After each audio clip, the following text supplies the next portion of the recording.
Hi, I'm Larry Wood at Bandera, Texas Real Estate. Today I want to talk to you about the purchasing process, specifically a residential property. So if you're like a lot of my clients, it may have been 10, 20, 30 years since you last bought a house. So a lot of the processes may be different from the last time you bought, and probably you just can't remember the last time you bought a house, what all happened. So I want to kind of refresh you and take you through the process.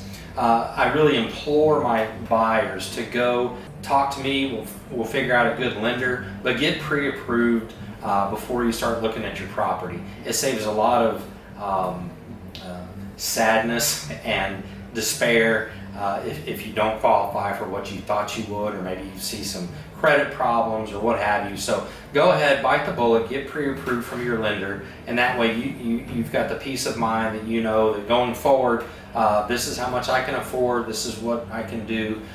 So that's one thing off the list to do before you go out and look at properties. The next thing to do is get with me and let's go find you a property that you like. So once we do find that property and you want to make an offer on the property, we do the paperwork and put an offer together and then pass that over to the other side of the seller's agent. Give them the offer and they're going to take it to their clients and discuss it. Typically they're going to counter back with a higher number or different anomalies within the contract.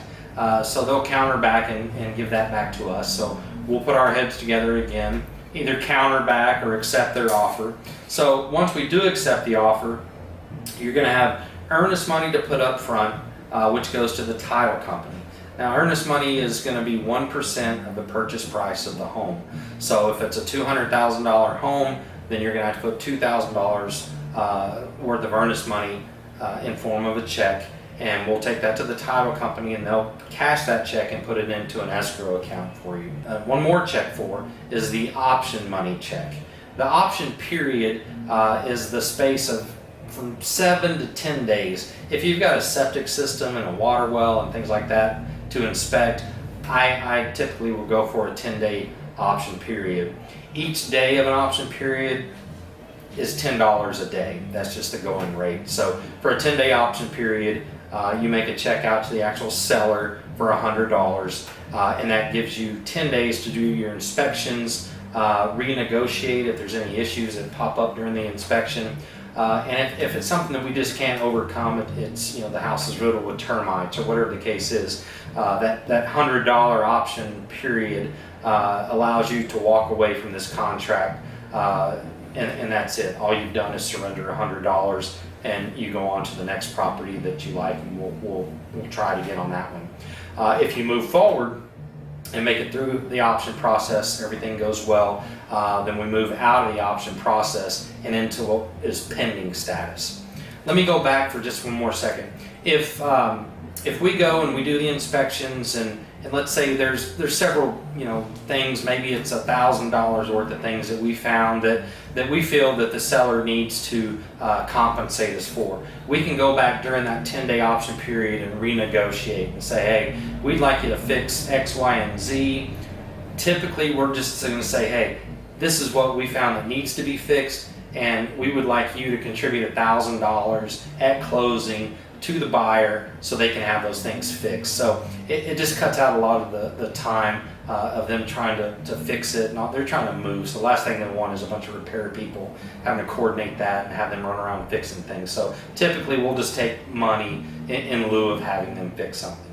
So okay, we're moving forward, we're into the pending process, so now we're waiting on if there's a survey that needs to be done. We'll have that completed during this process. And also your lender is going to have an appraiser go out and appraise the property. So the appraiser is appointed by the bank out of a pool. And right now that's taken, it can be 2, 3, 4 weeks for the appraisal to actually come back to us. So what we want is, if you're paying $400,000 for this house to appraise for $400,000 or more. So you know that you're paying what you should be paying for this property.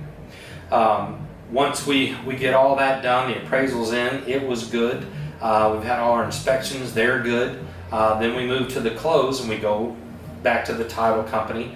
If you're from out of town, we can close remotely. Depending on your situation, we'll figure that out. But we get to the close, you bring your, however much money that you need to put down on the house, and then the mortgage company pays the rest of the amount to the seller of the property, sign all the paperwork, and it becomes your property.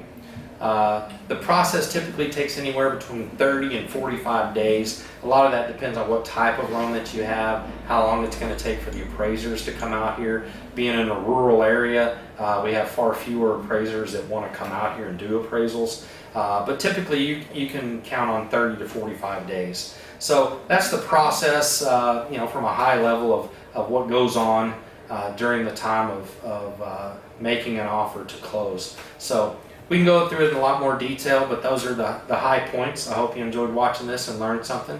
If you have any questions, give me a call. You can reach me at 830-460-0889, or take a look at our website. It's banderatexasrealestate.com.